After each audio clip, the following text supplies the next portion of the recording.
Example 5 is a differential equation, and what's implied in a differential equation is that we solve for y. We solve for the antiderivative.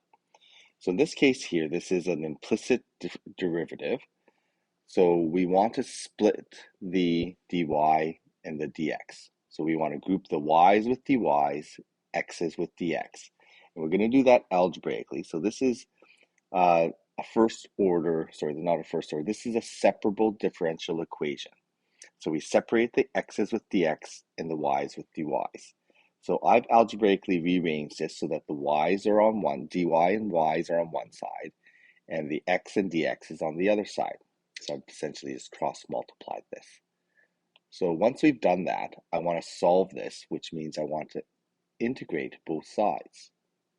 Okay, so if I sum up both sides, it's still going to be equal.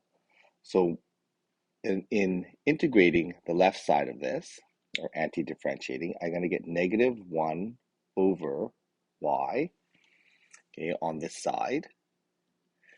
And I'm going to end up with, on the other side, it's going to be equal to, the antiderivative of x is going to be x squared over 2. And then we're going to have this plus c. Okay, so there is my, I've anti-differentiated this. Now what's implied is we usually solve for y. Now, although I could use this to calculate x and y values, we really should solve for y. So to do this, I'm going to just put this in this form, so negative 1, and I'm going to put the other side of the equation into the denominator. So x squared over 2 plus c, and that's going to be equal to y. So there I've isolated the y. I really probably should simplify this expression, get rid of the embedded fraction. So I'm going to times by 2 on top and bottom.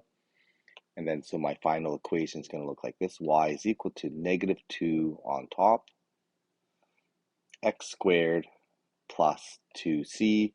Now you can replace that 2c with just a different c, but we're just going to leave it like that, and that's perfectly okay.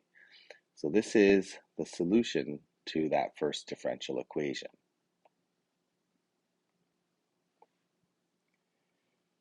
For the second differential equation, we're going to do the same thing. So we need to group the y's with dy's, x's with dx's. But in this case, we've been given an initial condition. So instead of having a general solution for this differential equation or the general antiderivative, we are going to find a specific one that goes through that particular point. So the first thing again is we're going to split the dy with the y term. So I'm going to again cross multiply this. And then the dx term goes on to this side of the equation. And I'm going to instead of using cos squared in the denominator, I'm going to just write it as secant squared. And then the dx goes on that side. So once I've done that, I separated, I can integrate both sides. So we separate and integrate. And when we do this, I end up with negative, so this is e to the negative y, so I'm just going to get the same thing, e to the negative y, but account for that extra negative when I apply chain rule. The secant squared integrates to tan x. And then I have my plus c that I have to account for. Okay, so in this case here, we want to solve for this initial condition. So we're going to plug in x is 0. We're going to plug in x is 0 and y is 5 into this equation, and that allows us to solve for that plus c.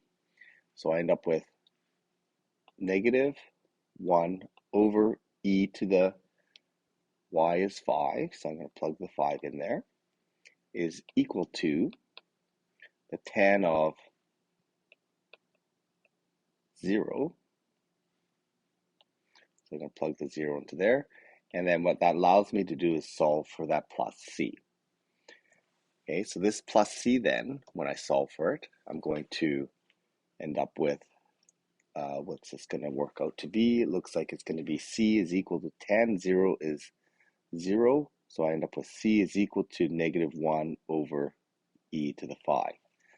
So my solution to this differential equation is going to be 1 over negative 1 over y is equal to tan x minus 1 over e to the 5.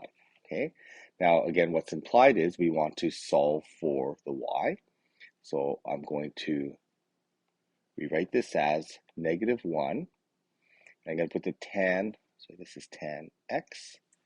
I'm going to put the tan x minus 1 over e to the 5 on the left side, and then this becomes e to the y on the right-hand side of it.